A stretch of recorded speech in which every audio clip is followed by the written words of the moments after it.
बिस्मिल्लाहिर्रहमानिर्रहीम। अस्सलामु अलैकुम। अपनी इस वीडियो के अंदर हम पैरेलल कंप्यूटिंग का जो कॉन्सेप्ट देखने जा रहे हैं वो है हमारे पास एरे हैंडलिंग का कॉन्सेप्ट। ठीक है, हम देखेंगे कि हमारे पास जो एरे होती है वो किस तरह से हैंडल की जाती है और थ्रेडिंग के थ्रू हम अपनी एरे को कैसे हैंडल कर सकते हैं। तो हमारे इस प्रोग्राम में कुछ सिनेरियो इस तरह का होगा कि हमारे पास क्वेश्चन है कि write a program to declare an array of size।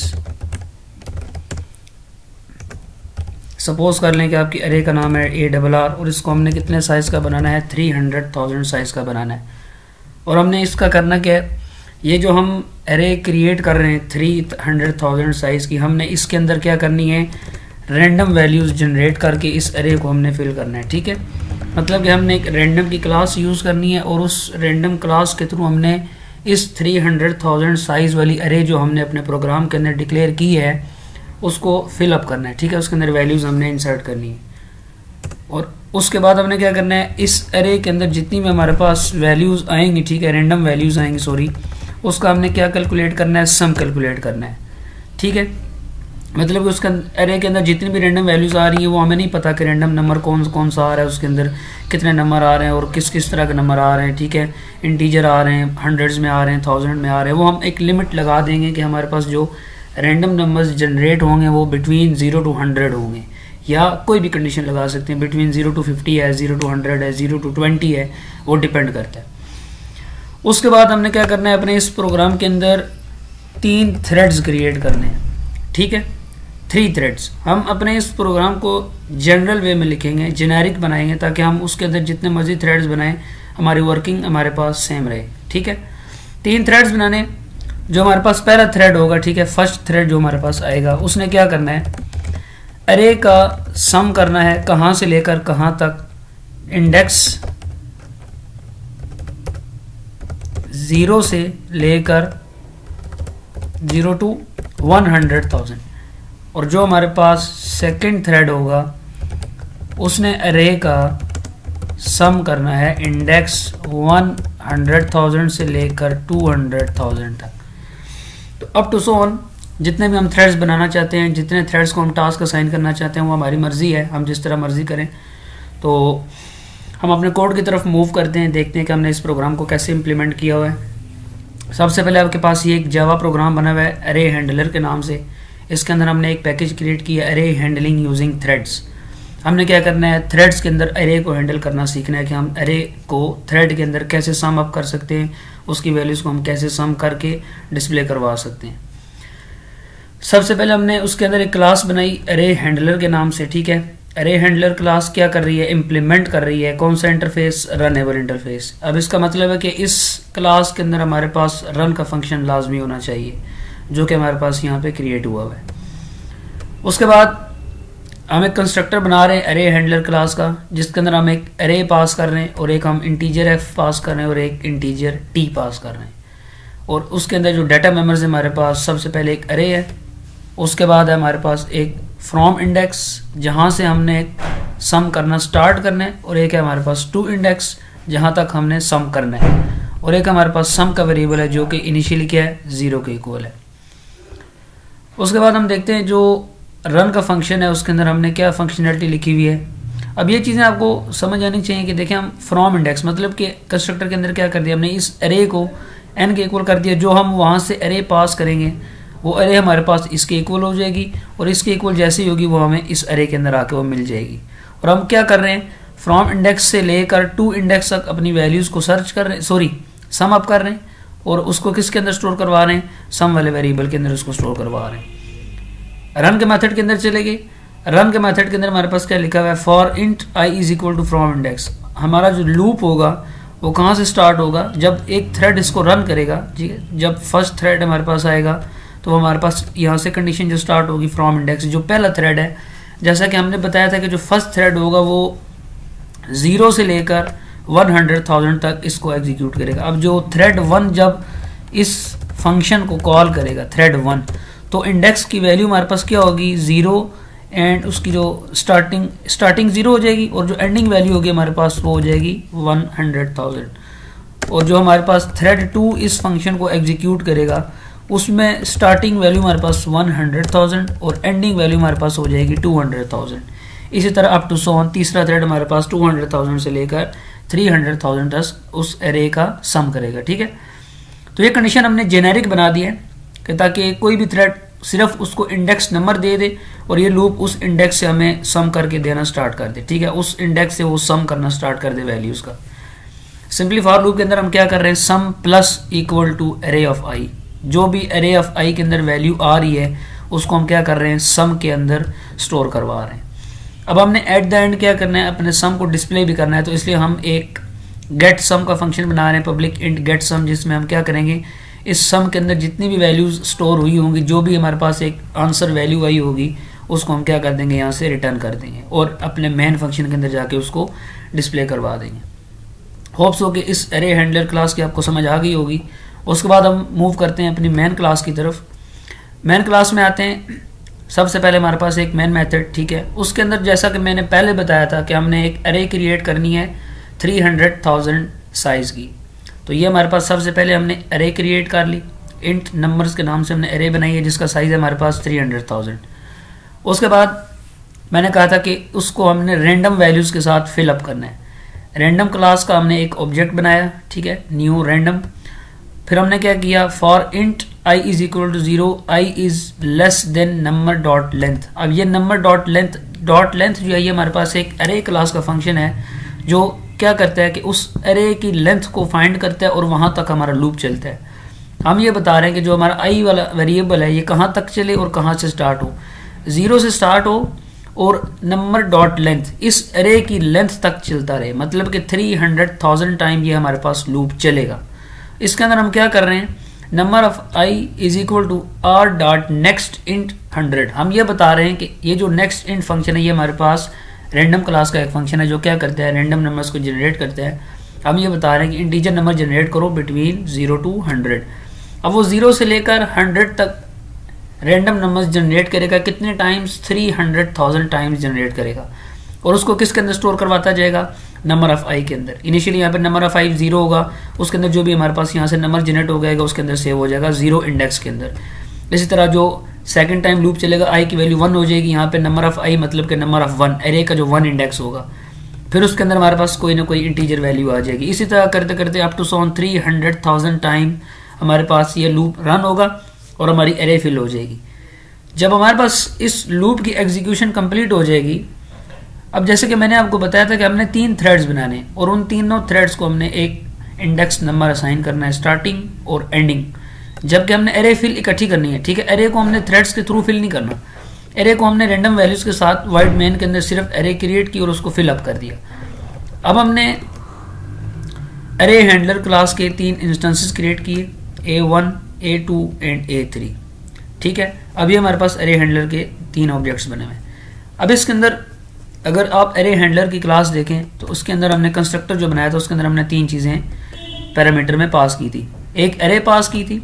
अब यहाँ से हम जो ये नंबर लिख रहे हैं, ये नंबर हमारे पास क्या चीज़ है, ये एरे बनी हुई है हमारे पास। ठीक है, इसका मतलब है कि ये वाली जो एरे होगी ये किसको पास हो जाएगी, इस पहले पैरामीटर को पास हो जाएगी।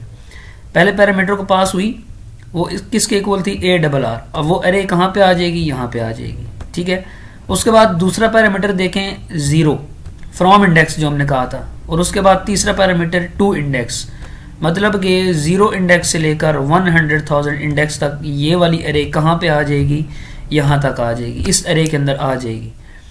अब ये A1 के लिए बन गई। जब हम A2 के अंदर ये तीनों वेरिएबल पास करेंगे, ये तीनों पैरामीटर पास करेंगे, तो ये अगेन A2 के लिए नई मेमोरी बनेगी, उसके अंदर नई एरे आएगी और उसका साइज हमारे पास क्या होगा, 100,000 से लेकर 200,000 तक। ठीक है, 0 से लेकर 100,000 तक इस एरे का कोई लिंक नहीं होगा प्रीवियस का। ठीक है, अभी ये हमारे पास A2 के लिए क्रिएट हो रही है। जो पहले हमने एरे यहाँ पे पास की थी वो A1 के लिए क्रिएट हुई थी, और ये वाली जो एरे है ये हमारे पास A2 के लिए क्रिएट हो रही है, और ये वाली एरे जो A3 में हमने पास की है ये हमारे पास A3 के लिए क्रिएट हो रही है, जिसका साइज हमारे पास 200,000 से लेकर 300,000 तक है। उसके बाद मैंने आपको बताया था कि हमने 3 थ्रेड्स बनाने, thread T1, T2 and T3। 3 threads बना दिए। न्यू थ्रेड पहले थ्रेड को हमने A1 का रेफरेंस पास कर दिए, दूसरे थ्रेड को हमने A2 का रेफरेंस पास कर दिया, तीसरे थ्रेड को हमने A3 का रेफरेंस पास कर दिया। अब इसका मतलब है जो T1 वाला हमारे पास थ्रेड है वो क्या करेगा, A1 के अंदर जितनी भी वैल्यूज जनरेट होके आ रही हैं उनका सम करेगा। उसका साइज क्या होगा, 0 से लेकर 100,000 टाइम्स, और जो A2 है वो 100,000 से लेकर 200,000 के अंदर जितनी भी अरेज के अंदर वैल्यू आएंगी वो उनका सम करेगा। थ्रेड 3 200,000 से लेकर 300,000 तक जितनी भी वैल्यूज अरे के अंदर आएंगी उनका सम कर देगा। उसके बाद हमने क्या किया, तीनों थ्रेड्स को स्टार्ट कर दिया, T1 dot start, T2 dot start और T3 डॉट स्टार्ट। उसके बाद हम ट्राई कैश के अंदर आते हैं, तो हमने यहाँ पे लिखा हुआ है T1 dot join, T2 dot join और T3 डॉट ज्वाइन। अब यहाँ पे अगर हम यहाँ पे ज्वाइन ना लगाते तो तब भी हमारे पास तीनों थ्रेड्स चल रहे थे, उनकी प्रोसेसिंग हो रही थी, पैरेलली एग्जीक्यूट कर रहे थे वो, तो हमने यहाँ पे ज्वाइन क्यों लगाया। ज्वाइन का जो पर्पस होता है वो ये होता है कि जब तक मेन मेथड के अंदर हमारे पास ये थ्रेड्स रन हो रहे हैं तब तक मेन मेथड हमारा इस लाइन पे मूव ना करे। ये जो नीचे हमने लाइन लिखी हुई है ना इन टोटल सम की, अगर हम ये ज्वाइन वाली कंडीशन ना लगाते तो फिर क्या होता, ये तीनों थ्रेड्स चल रहे होते और बार बार ये वाली स्टेटमेंट भी चल रही थी, बार बार ये वाली स्टेटमेंट चल रही होती और बार बार हमारे पास सम डिस्प्ले हो रहा होता। जबकि हमने क्या करना है, हमने इस तरह करना है कि हमारे पास टोटल सम आए और हम उस टोटल सम को एक ही बार कंसोल विंडो के ऊपर डिस्प्ले करवा दें। ठीक है, तो इसलिए हम इसको ज्वाइन लगा रहे हैं कि जब तक ये तीनों थ्रेड्स हमारे पास T1, T2 एंड T3 जब तक अपनी एग्जीक्यूशन कंप्लीट नहीं कर लेते तब तक वाइड मेन जो है, जो वाइड मेथड है हमारे पास मेन का मेथड बना हुआ है, वो इस लाइन के ऊपर मूव ना करे। सिंपली आप यूं माइंड में रख लें कि जहां पे ज्वाइन आ जाता है, जब तक ज्वाइन से ऊपर जितने भी थ्रेड्स लगे हुए हमारे पास जिनको हमने ज्वाइन किया हुआ है, जब तक वो कंप्लीट नहीं हो जाते, जब तक उनकी एग्जीक्यूशन कंप्लीट नहीं होती, तब तक हमारा कंट्रोल, हमारा कंपाइलर इस लाइन से नीचे मूव नहीं करेगा। जैसे ही वो थ्रेड्स एग्जीक्यूट हो जाएंगे, उनकी वर्किंग फिनिश हो जाएगी, उसके बाद हम यहाँ पे क्या लिख रहे हैं, इंट टोटल सम के नाम से हमने एक वेरिएबल बनाया जिसके अंदर हम क्या गेट कर रहे हैं, A1 डॉट गेट सम। अब ये जो A1 थ्रेड था इसके अंदर जो सम वाला वेरिएबल हमने बनाया था, ठीक है, ये वाला, अब इसके अंदर जो सम आएगा वो हमारे पास कहाँ से कहाँ तक आएगा, 0 से लेकर 100,000 तक आएगा। जो थ्रेड 2 हमने बनाया था उसका जो सम वेरिएबल है उसके अंदर जो सम आएगा वो 100,000 से लेकर 200,000 इंडेक्स तक का सम पड़ा होगा। तो अब हमने क्या करना है, उन तीनों थ्रेड्स के साथ जो हमने सम गेट किया है, जो हमारे पास सम के अंदर वैल्यू एक स्टोर हुई है, टोटल वैल्यू जो आ चुकी है, हमने उन तीनों वैल्यूज को सम अप करना है।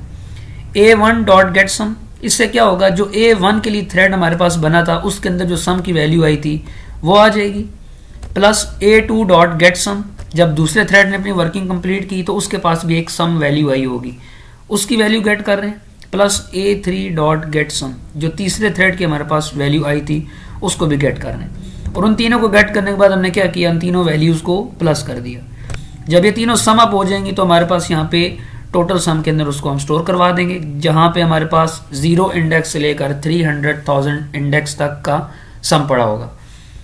अगर देखा जाए तो इसके अंदर सिर्फ कहां तक पड़ा हुआ है, 0 से लेकर 100,000 तक, 100,000 से लेकर 200,000 तक, 200,000 से लेकर 300,000 तक। इन तीनों को जैसे ही हम सम अप कर देंगे, ऐड अप कर देंगे, उसके बाद ये टोटल सम के अंदर हमारे पास जो सम आएगा वो 0 इंडेक्स से लेकर 300,000 इंडेक्स तक का टोटल सम होगा।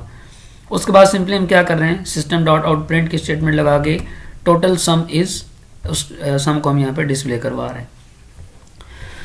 होपफुली कि आपको ये एग्जांपल समझ आ गई होगी कि हम एरे के अंदर, पैरेलल कंप्यूटिंग के अंदर एरे को कैसे हैंडल करते हैं। इसमें आप, हमारा ये प्रोग्राम जेनेरिक है, इसमें आप 4 थ्रेड्स भी बना सकते हैं। जब चौथा थ्रेड बनाएंगे आप तो क्या करेंगे, यहाँ पे एरे हैंडलर का एक और इंस्टेंस क्रिएट होगा, ठीक है, उसमें आप यहाँ से इंडेक्सेस कम करके उस चौथे थ्रेड को कुछ इंडेक्स असाइन कर देंगे और यहाँ पे चौथा थ्रेड्स बना के 4th नंबर वाला थ्रेड क्रिएट करेंगे और उसको भी हम स्टार्ट कर देंगे, यहाँ पे जाके उसको ज्वाइन करेंगे और इधर जाके हम A4 डॉट गेट सम करेंगे तो हमारे पास उसका सम आ जाएगा। इट्स मीन कि ये जो कॉन्सेप्ट है, ये जो लॉजिक है, ये जेनेरिक है। इसके लिए हम चाहे कितनी मर्जी साइज की एरे बना दें, 500,000 की बना दें, 10,000 की बना दें, वो डिपेंड नहीं करता, ठीक है। अब आपका ये जेनेरिक है, आप जितने मर्जी साइज की एरे बनाएं, जितने मर्जी थ्रेड्स बनाएं, उनको आप इंडेक्स असाइन करें कि इतने इंडेक्स से लेकर इतने इंडेक्स तक इस थ्रेड ने चलना है, इतने इंडेक्स से लेकर इतने इंडेक्स तक इस थ्रेड ने चलना है। तो आपकी वर्किंग होगी और आपका सम भी होता रहेगा। तो हम अपने इस प्रोग्राम को रन करके देखते हैं कि इसकी आउटपुट हमारे पास किस तरह की आती है, ताकि आपको अंडरस्टैंडिंग ज़्यादा क्लियर हो जाए। जैसे हम इसके अंदर सम करेंगे तो हमारे पास ये देखें आ गया, टोटल सम इज़ 14, 83, 10, 88, ये हमारे पास टोटल सम वैल्यू आई है। ठीक है, अगर हम यहाँ पे, मैं आपको एक और तरीके से बताता हूँ, अगर यहाँ पे हम T3 को स्टॉप कर देते हैं और यहाँ पे हम अरे हैंडलर 3 को भी यहाँ पे स्टॉप कर देते हैं और T3 का जो हमने यहाँ पे थ्रेड स्टार्ट किया था इसको भी हम स्टॉप कर देते हैं और यहाँ पे हमने जो ज्वाइन किया था उसको भी हम यहाँ पे स्टॉप कर देते हैं, कमेंट कर देते हैं, सॉरी। उसके अंदर फिर ये वाली जो हमारे पास लाइन आ रही है इसको हम कमेंट करके इसके अंदर से हमें कॉलन लगाते हैं। अब जब हम देखें तो हमारे पास जो सम की वैल्यू आएगी वो कुछ और आएगी। ठीक है, देखिए अब हमारे पास वैल्यू कम आ रही है। अब हमारे पास सम कहाँ से लेकर कहाँ तक आ रहा है, 0 से लेकर 200,000 तक हमारे पास सम आ रहा है। 200,000 से लेकर 300,000 तक का सम हमारे पास नहीं आया, जबकि अरे के अंदर 200,000 से लेकर 300,000 तक इंडेक्सेस हमारे पास एम्प्टी पड़े हुए हैं। ठीक है, तो ये मेथड था। होप सो कि आपको समझ आया होगा कि एक अरे अगर हम कितने साइज़ के लेते हैं, जितना मर्जी हमारा डिपेंड करता है, क्वेश्चन के ऊपर डिपेंड करता है कि साइज़ हमने कितना लेना है, कितने साइज़ की अरे बनानी है। फिर आपको ये लॉजिक भी समझ आनी चाहिए कि जो अरे हैंडलर की हमने क्लास बनाई है उसके अंदर हम क्या कर रहे हैं। सबसे पहली बात ये कि उसके अंदर इंटरफेस होना चाहिए रनेबल का, ठीक है, जिसके थ्रू हम सारी वर्किंग परफॉर्म करेंगे, पैरेलल एग्जीक्यूशन करेंगे।